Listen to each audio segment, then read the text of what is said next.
Hello and welcome to video number 8. This is all about testing and making sure that you understand how to test it to make sure that it works. Because I will say once these are set up, a lot of times, sometimes they work. A lot of times, sometimes one of the items throughout the line does not work. So I'm going to show you how to troubleshoot it. So whether you created the ring yourself or you hired somebody to do it, testing is very, very important. In fact, we outsource most of our rings, but yet we still have to go back and test it out. A lot of times when these freelancers are in the mode, they'll test it out, but they're really relying on you to test it out because they can't upload a YouTube video to your YouTube channel unless they have access. And a lot of times we don't give them access for, privacy and security reasons. So let's go ahead and discuss how to do that. So let's hop on back over to IFTTT and I'll show you how you need to test things out. Okay, so we're back at IFTTT, and what I recommend that you do is you open up the Excel spreadsheet that the freelancer gives you or that you've created yourself. And on that Excel spreadsheet, it should have your username and password and all the links to all of the accounts that were created. So in that case, how do we test it out? Well, obviously we're going to need to upload a video to YouTube. Now, I'm not going to do that now, but if you upload that, everything should work throughout the network. So the way you can test things out is simply by going to the websites that are in the Excel spreadsheet. So once you go there, if it has been posted, it works. If it's not working. If it's not working, then you'll need to kind of troubleshoot it. Either get the guy who created the ring to help you out, or if you did it yourself, this is basically what you need to do. So you need to check through and figure out what's not working. So if we found that the YouTube video is not being posted to blogger.com, we need to figure out why. So we need to go to the applet. So this in case is the YouTube like to Blogger. So it's a little bit different than the upload to YouTube channel. But if we click on that, you can see here that we have the applet that goes from YouTube like to Blogger. So if we click on this here, you can actually get a better view of what's happening. So basically anytime a YouTube video is liked, we create a post on Blogger, we put the title, we put all this. Now we need to figure out why. Usually a lot of times the reason why it's not posting is because it's not connected to the account. So you want to make sure that it's actually connected. If it is connected, then sometimes you'll need to look at, for example, this. Is it posting the title and maybe not the video? Or is it not posting everything? If it's not posting everything, it usually means it's a connection issue.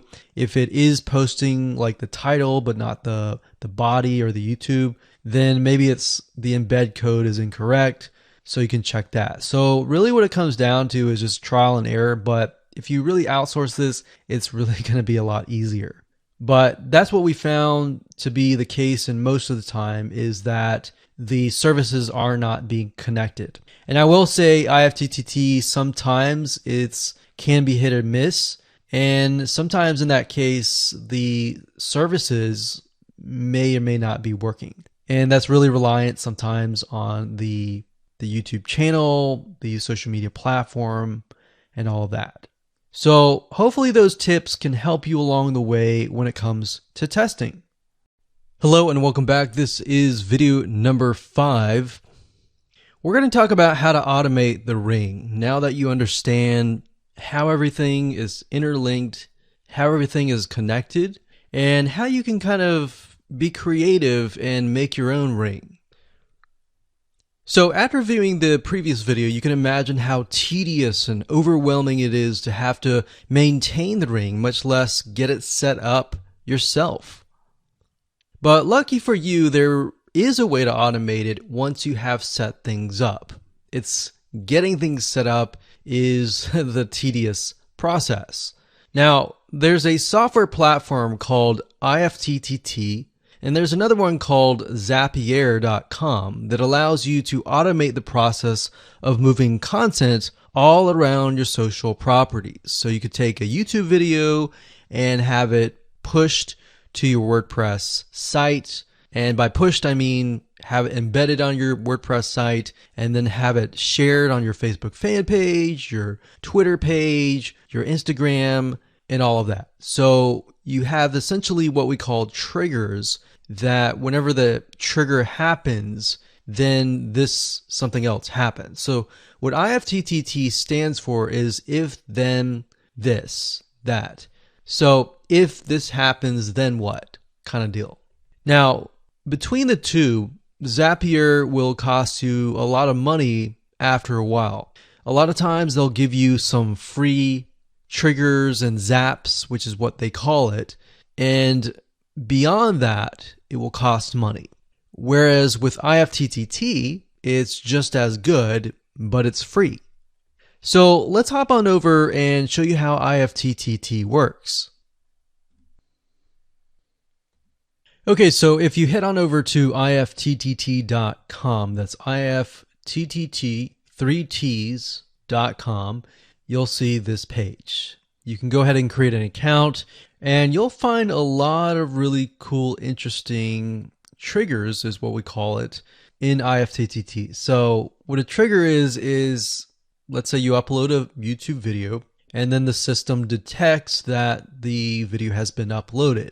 What do you want to happen after that happens? So if YouTube video has been uploaded, then post it to WordPress.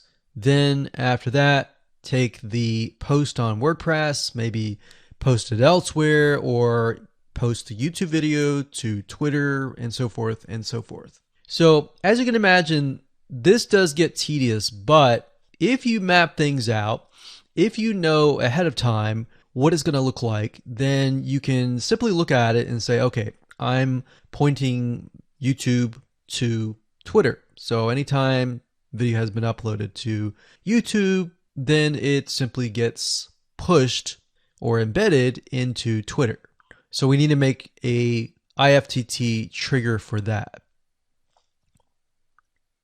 So to do that, it's very easy. All you have to do is go to My Applets up here,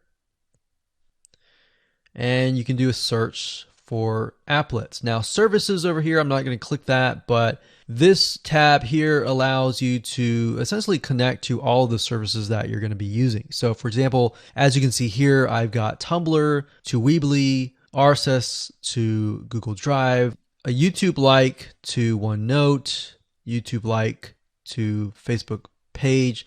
And the reason why you might want to have YouTube likes is, let's say for example that you already have maybe 50 videos on your YouTube channel, but you want to find a way to get those videos embedded. So what we figured out is that YouTube likes is the way to go. So obviously you can't re-upload a video that hasn't already been uploaded and is already getting thousands of views. The way you go about it is create a YouTube like trigger so that you can simply like it, and then it gets posted to throughout your network.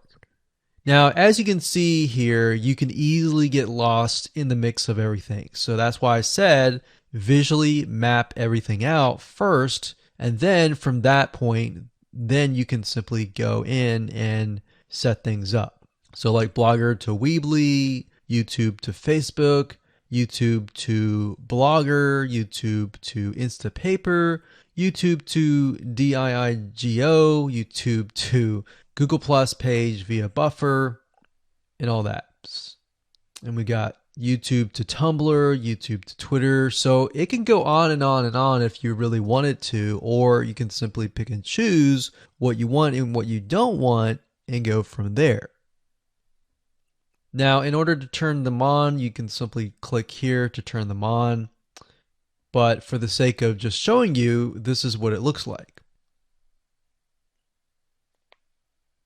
So as you can see, the Tumblr to Weebly is activated. So when it is activated, it'll have the on button and the green light.